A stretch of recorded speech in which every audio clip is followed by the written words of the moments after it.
Baik,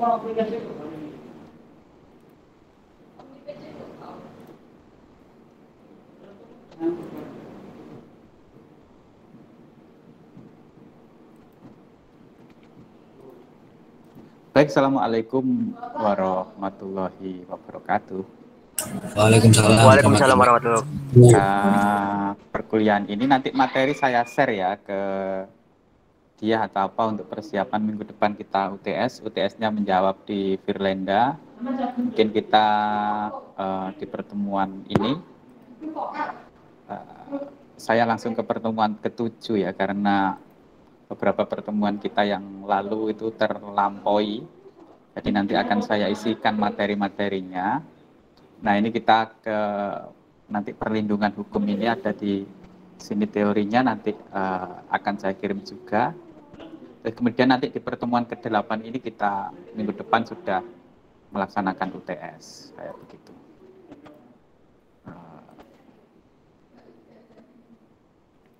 Baik, kita akan membahas pertemuan kali ini berkaitan dengan perlindungan hukum. Jadi kalau kemarin sudah tentang hak cipta, itu juga bagian dari beberapa peraturan perlindungan hukum. Nah, sekarang kita akan melihat sebenarnya apa saja yang dapat perlindungan, ya. Artinya ketika kita memiliki perusahaan, terus kemudian hak kita, ya, hak kita sebagai pencipta karya, terutama karena ini kaitannya dengan strategi pemasaran. Jadi perlindungan hukum apa saja yang akan kita terima ketika kita memiliki branding atau juga memiliki ini ya, apa istilahnya, memiliki branding dan memiliki produk yang kita sampaikan ke pasar. Nah, hak cipta ya, copyright itu bisa seni, sastra, ilmu pengetahuan, dan hak terkait seperti pelaku dan perekaman. Nah, kemudian hak kekayaan intelektual itu juga selain copyright itu juga ada industri properti gitu ya, industri properti. Nah, ini saya nggak bisa, kalau teman kalian masuk lagi mungkin.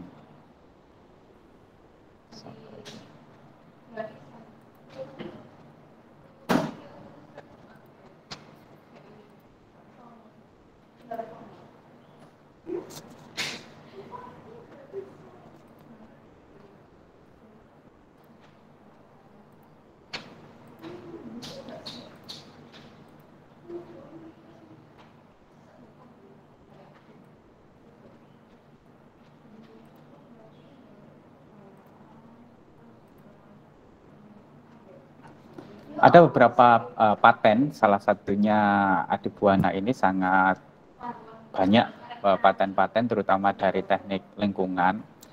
Pak Setio itu penerima paten paling banyak ya di universitas ini, sehingga beliaunya bapak paten Adibuana gitu ya, karena patennya sangat banyak. Kemudian ada merek, ada desain industri, ada desain tata letak sirkuit dan sebagainya, serta rahasia dagang.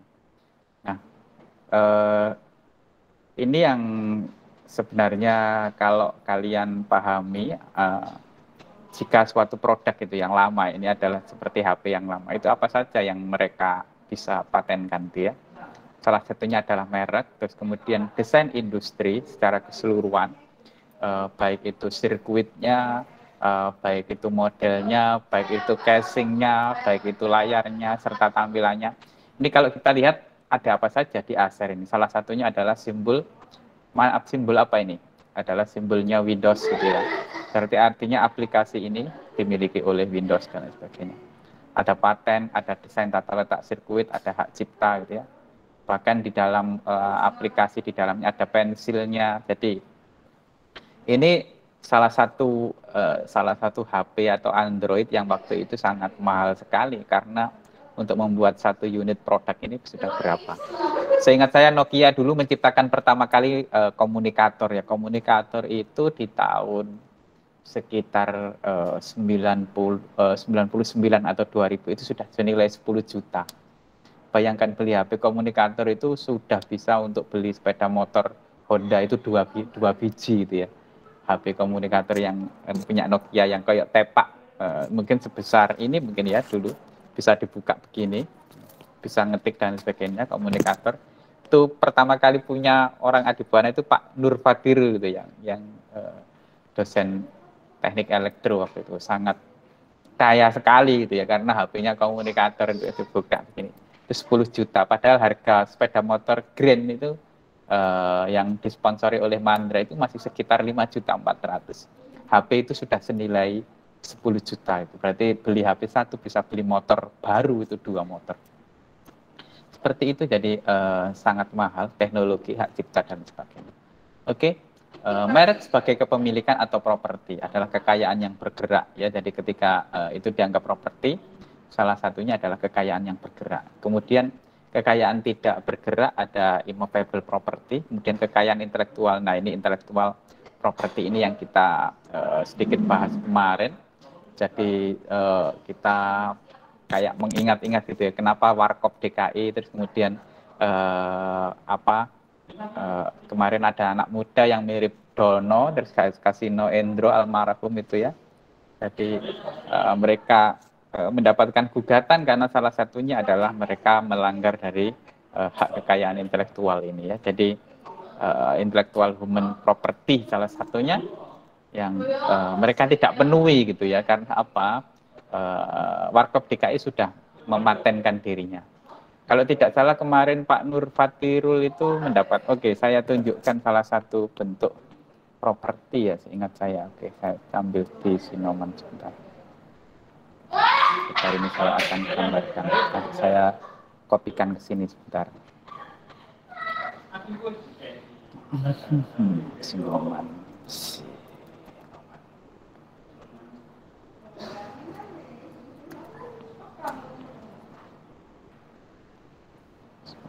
Saya ambilkan salah satu contoh hak cipta itu ya.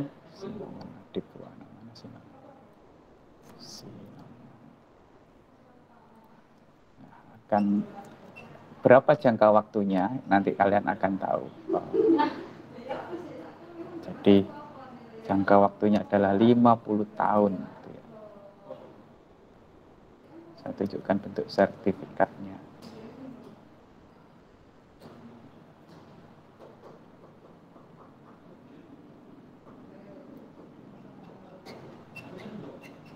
Sebentar, saya kopikan. Mana ya kemarin?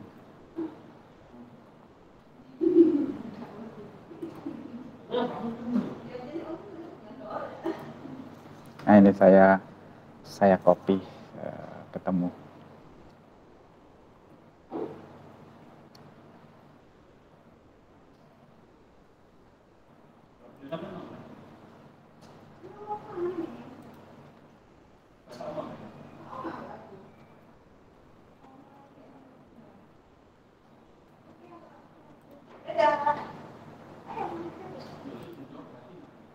Nah, ini adalah salah satu contoh ya, salah satu contoh dari paten ya. Anda baca, Anda silakan membaca dari yang saya tampilkan di layar ini. Nah, ini adalah pencatatan ciptaan gitu ya, hak cipta gitu ya. Berarti suratnya itu bunyinya seperti ini.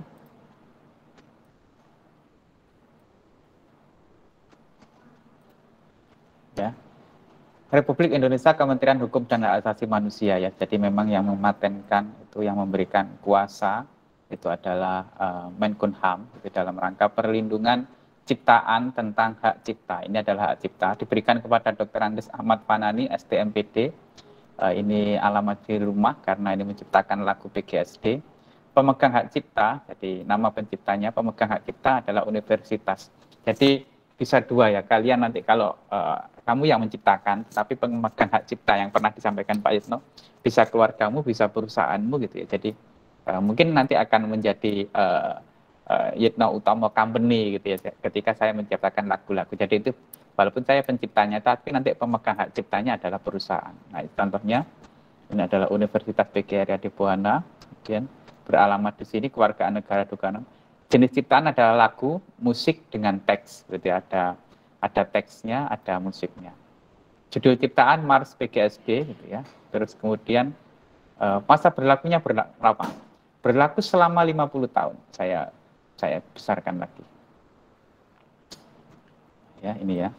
Berlaku berapa? Berlaku selama 50 tahun sejak ciptaan tersebut pertama kali dilakukan pengumuman. Jadi 25 September 2021, jadi akan habis berapa tahun lagi ya? 2000 ditambah 50 tahun lagi ya. Berarti berapa? 2071 nanti ya. Pak Fanani sudah nggak ada.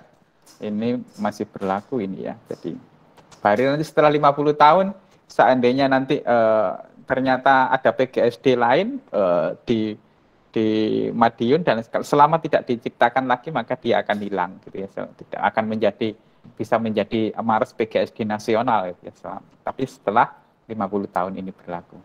Nah, ini diciptakan dan kemudian Direktur Hak Cipta dan Desain Industri STMH ini pegawai negeri ditandatangani ya, ini barcode-nya. Jadi berlaku selama 50 tahun. Nah, ini salah satu hak cipta ya. Hak cipta. Nah, ini gambarannya. Jadi kalian nanti kalau menciptakan sesuatu itu ya, suatu produk ya seperti itu tatanannya, kita daftarkan di Menkumham ya. Jadi bisa jadi biasanya kalau logo malah lama, 5 tahun evaluasinya ya. Tidak tahu ini Pak Fanani, saya belum dapat cerita berapa tahun dia menunggu sampai dengan keluar hak ciptanya. Apakah dia akan dipublish dulu untuk kemudian adakah komplain dari para mungkin netizen, mungkin apa itu yang komplain terhadap produk itu. Jika memang tidak ada, maka hak ciptanya atau hak patennya akan dikeluarkan. Terus kemudian apa yang ini ya perlu dimiliki oleh perusahaan ketika kita menciptakan merek. Jadi setiap pengusaha itu harus berpikir maju. Jadi ketika membuat merek itu, usahakan merek itu ya jangan terlalu jadul. Karena untuk apa? Ya merek itu nanti kan akan dipakai gitu, yang akan dipakai untuk masa depan gitu ya, dipakai untuk masa depan gitu. Jadi ya jangan sampai jadul gitu ya. Jadi jangan jadul. Nah, pemerintah, para pembuat keputusan, jadi kita harus memikirkan supaya tidak terlalu lama dari hasil desain kita gitu ya. Ya, kamu jangan memplagiat. Modelnya jangan juga ada di internet gitu ya. Mirip-mirip boleh gitu ya, tetapi dimodifikasi gitu, boleh pewarnaan atau apa. Konsultan kekayaan intelektual, jadi perlu dikonsultasikan kira-kira mana yang ada gambar-gambar yang tulisannya identik. Sering kita itu kalau seperti tulisan gitu kan sebenarnya di font itu disiapkan oleh Google gitu ya, disiapkan oleh tim font gitu ya dari Office gitu. Nah itu sering karena kita tidak konsultasi itu kita dapat klaim, oh jenis huruf ini adalah time romance gitu. Jenis ini adalah Arial, jenis huruf ini adalah Mitrasal gitu. Sering kita dapat komplain karena itu sudah ada penciptanya terdahulu gitu ya. Jadi kadang logo atau merek itu sering gagal karena kita tidak konsultasi dan tidak memberikan key speakernya gitu, tidak memberikan catatan di situ bahwa huruf ini diambil dari mana, dimensinya berapa, tebalnya, ketinggian berapa kayak gitu. Kemudian ekonom untuk menilai economic value. Jadi ketika kita membuat merek itu bisa juga menunjukkan bahwa kelas ya. Jadi sebenarnya kelasnya merek ini sudah luar biasa gitu ya, sudah sangat luar biasa. Artinya bisa dipakai oleh banyak orang dan juga secara ekonomi ini berkelas ini gitu ya. Nah, kemudian universitas itu sebagai sentra haki ya. Universitas itu kan dianggap kelompok orang yang sangat intelek gitu ya. Jadi secara otomatis universitas adalah pencipta hak kekayaan intelektual. Terutama adalah klinik, punya laboratorium, punya orang pemikir, punya lembaga riset dan pengembangan, litbang kalau di perusahaan namanya litbang, kalau di pemerintahan juga litbang, kalau di universitas biasanya LPPI ya, Lembaga Pemberdayaan dan Pengembangan Intelektual, atau LPPM, Lembaga Pengabdian Riset, ya, seperti itu. Dulu namanya Lemlit, Lembaga Penelitian, sekarang dikembangkan menjadi LPPM gitu ya. Nah itu merupakan klinik dan sentra HQ itu ya, dan memang ada di sana. Kemudian usaha kecil menengah itu juga bagian dari yang harus dipikirkan gitu ya, karena beberapa produk-produk buatan HQ, salah satunya mungkin kita kan terkenal dengan mebel gitu ya, mebeler itu kan, kalau kita ngomong kemarin ya, Indonesia harusnya apa yang harus diekspor ya, jangan mengekspor mobil listrik, kita mengekspor kayu, kemudian kayu jati lama dimodif menjadi mebel dan sebagainya, karena kita penghasil itu dan melimpah gitu, dan karya-karya itu wajib, itu kan sentra industri gitu ya, berarti UKM gitu, yang menangani, dan itu bisa dipatenkan gitu ya. Jadi ketika Pak Yitno mendapatkan kuliah di UPH gitu, menjalani kuliah 3 bulan di UPH, salah satu waktu itu kan memang tematik utamanya adalah industri kreatif. Nah, buku-buku mebel itu harganya bisa 3 juta, 4 juta yang tebalnya itu ya. Interior mebeler itu 3 juta. Saya baru lihat itu di UPH waktu mendapatkan kuliah industri kreatif. Kria kaca, kria kulit, kria kayu, kria itu semuanya ada di UPH. Dan mereka konsentrasi karena bidikannya memang waktu itu di SMK yang memiliki kria, usaha kria gitu. Jadi dia memang spesifikasi kepingin meningkatkan industri kreatif gitu ya. Tidak seperti kampus kita yang meng-all gitu ya, ada manajemen kualitas, ada ekonomi dan sebagainya. Tapi UPH, Teknik Industrial, memang konsentrasi pada industri kreatif. Maka dia harus beli buku-buku yang harga 3 juta lebih itu, karena apa? Karena untuk memastikan bahwa ternyata ukir-ukiran Jepara itu sudah pernah diukir atau dibuat pada masa Belanda gitu ya. Dan ini ada di Swiss gitu. Harganya berapa waktu itu, ukiran yang kepala kara gitu ya, yang modifikasi. Jepara itu kan selalu ada pohon kayak bunga pinus itu, terus kemudian diukir kayak gitu. Nah itu kepala kara dan sebagainya itu sudah ada zaman dahulu gitu ya, dan sejarah itu. Dan harga buku itu berapa? Hampir 6 jutaan, 3 jutaan. Pak Yitno bisa melihat di sana bahwa ternyata karya seni kita itu terinspirasi pada zaman Belanda. Yoyolah, kita kan yang membawa karya besar itu kan Belanda, kayak ukir-ukiran. Kita jangankan mikir ukir-ukiran, zaman segitu mikir tiga mangan nggak bisa kan, apalagi mikir ukir-ukiran. Jadi karya-karya itu adalah inspirasinya dari Belanda gitu ya, ukir-ukiran itu. Karena yang bisa menikmati ukiran ya Belanda waktu itu, bukan rakyat jelata kayak kita untuk makan saja susah gitu ya. Nah seperti itu.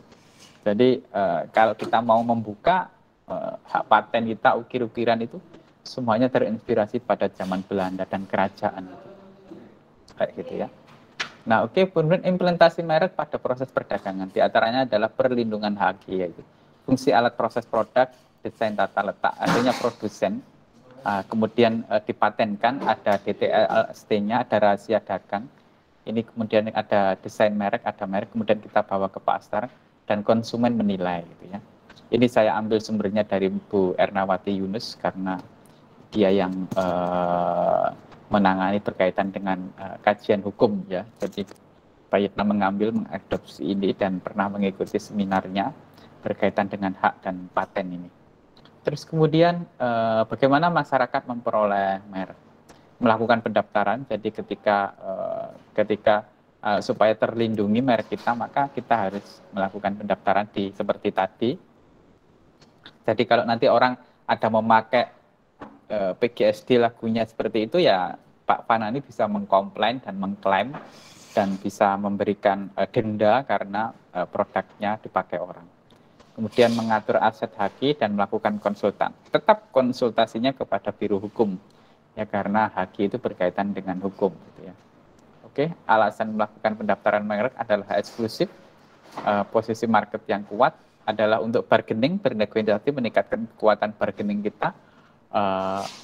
Kita itu selalu bargaining ya, anggap saja bahwa kayak kemarin siarannya yang diekspos oleh Jawa Post TV itu penataannya juga sama dengan Pak Yitno, nggak sebab ya, mungkin setara lah kita kalau mengambil gambar, mengambil interview dengan gambar. Tetapi Pak Yitno ketika menayangkan kan tidak bisa bernilai 5.500.000 itu dibandingkan dengan apa yang ditayangkan oleh Jawa Pos TV. Jawa Pos TV menayangkan 4,59 menit itu bernilai 5.500.000 itu ya.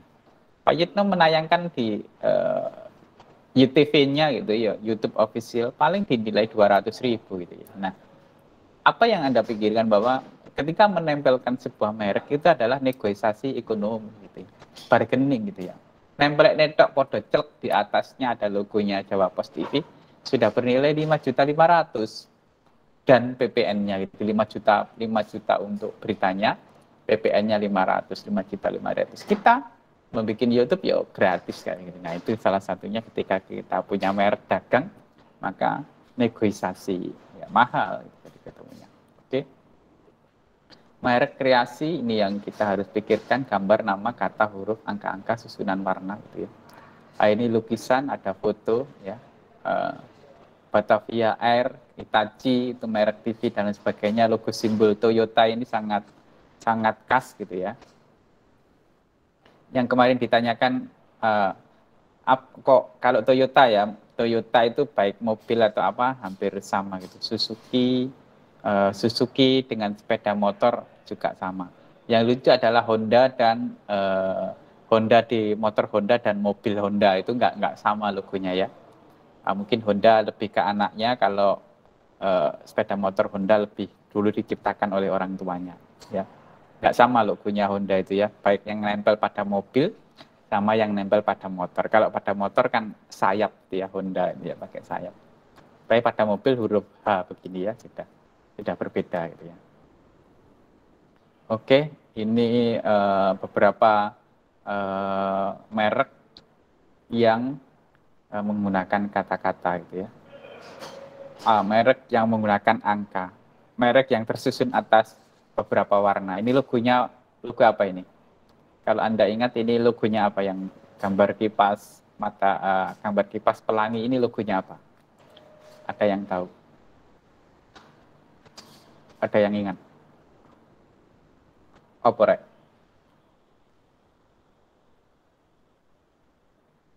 Nggak ada yang ingat. Ini logonya Kodak ya. Dulu gitu ya. Jadi oke, Oreo, Tigerhead, Sprite, salah satunya. Aci Aku Cinta Indonesia, dulu film yang sangat terkenal ya.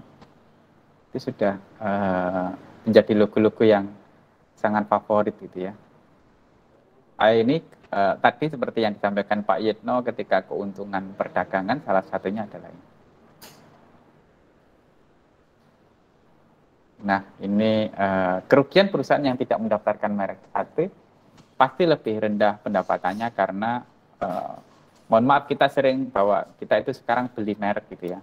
Oke, Anda pakai merek produk kalian yang sangat enak, jamu gitu ya, anggap jamu beras kencurmu itu lebih enak gitu.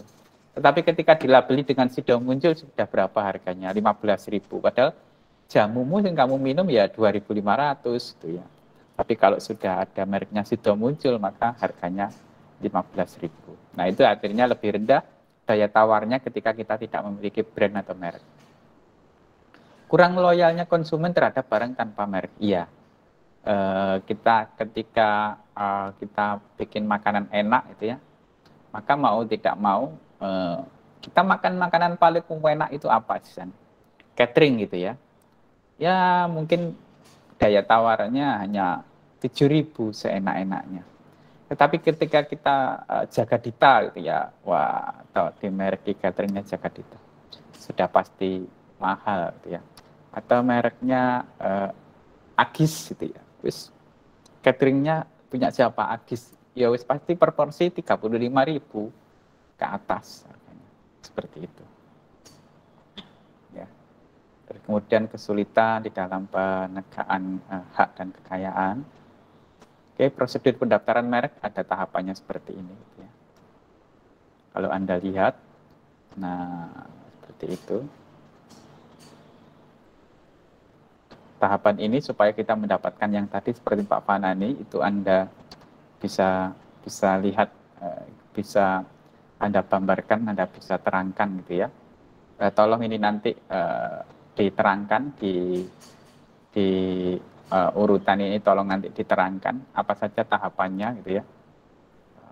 Diceritakan gitu ya, diceritakan dalam bentuk cerita dari apa ini, dari flowchart yang dijalankan ini kamu ceritakan gitu ya. Anda screenshot, kemudian ceritakan di tempat diskusi itu ya, ditulis saja di situ ya tahapannya seperti apa gitu ya. Jadi nanti ruang diskusinya dipakai untuk menulis prosedur ini ya, pendaftaran merek. Jadi ceritakan apa tahapannya sesuai dengan flowchart. Jangan flowchartnya diupload lagi, tapi buatkan deskripsi ya, seperti itu. Merek yang tidak didaftar, permohonan beretikat tidak baik, salah satunya Coca-Cola gitu ya, kamu ganti menjadi Koca-Koca gitu ya, Koca-Koca terus mereknya sama gitu, maka itu sudah dianggap bahwa oleh Menkumham kamu ingin menjatuhkan Coca-Cola, maka secara otomatis itu tidak akan dapat didaftarkan.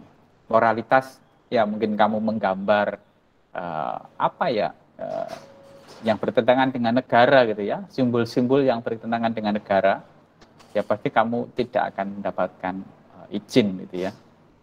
Tidak memiliki daya pembeda, mirip ya, mungkin kamu adibuana gitu ya, kamu membuat buana apa yang mereknya sama, sudah pasti merek itu tidak akan kita mampu kita daftarkan. Telah menjadi milik umum PJKA, Telkom, PLN ya.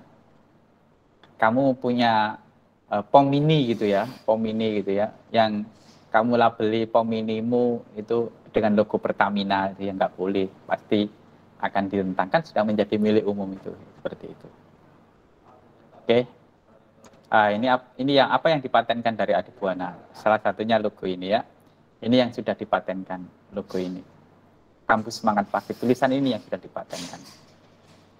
Ya, yang lainnya, yang baru, yang Adibuana ke samping itu belum, itu karena kita mengikuti pembentukan menyesuaikan kampus Merdeka, terus karena kita juga punya kampus di luar Surabaya, ada di Lamongan dan Blitar, maka muncul logo yang Adibuana, kampus Universitas PGRI Adibuana, tanpa menuliskan Surabaya di sampingnya. Itu belum kita patenkan karena baru gitu ya, mengikuti perkembangan kampus Merdeka ini. Tapi sebenarnya yang sudah dipatenkan logo ini. Nah, itu gambaran dari pertemuan hari ini. Kalian punya tugas ini hari ini supaya tidak habis waktunya, karena kita kasih timing sampai jam nanti, mungkin deskripsinya yang panjang tahapannya gitu ya. Kemudian ini kita screenshot, kemudian Anda harus membuat laporan itu di tempat Firlenda biar gambarannya bagus ya. Jadi artinya deskripsi itu bisa berjalan dengan bagus dan apa ya, ada waktu untuk mikir gitu ya, ada waktu untuk mikir. Ya, ini saya copy di sini. Nah, ini ya, jadi gambarannya itu untuk kamu jawab di Firlenda. Mungkin ada pertanyaan? Silakan.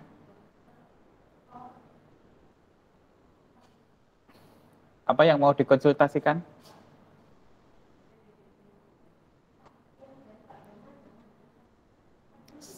Segera dicatat di sana dia laporan deskripsi itu di bagian absensi ya. Kalau tidak ada pertanyaan, kita cukupkan ya pertemuan siang hari ini, dan kalian akan bertemu di UTS minggu depan sudah menjawab pertanyaannya pada Firlenda. Terima kasih. Kalau tidak ada pertanyaan, saya cukupkan. Wassalamualaikum warahmatullahi wabarakatuh. Waalaikumsalam warahmatullahi wabarakatuh. Waalaikumsalam warahmatullahi wabarakatuh.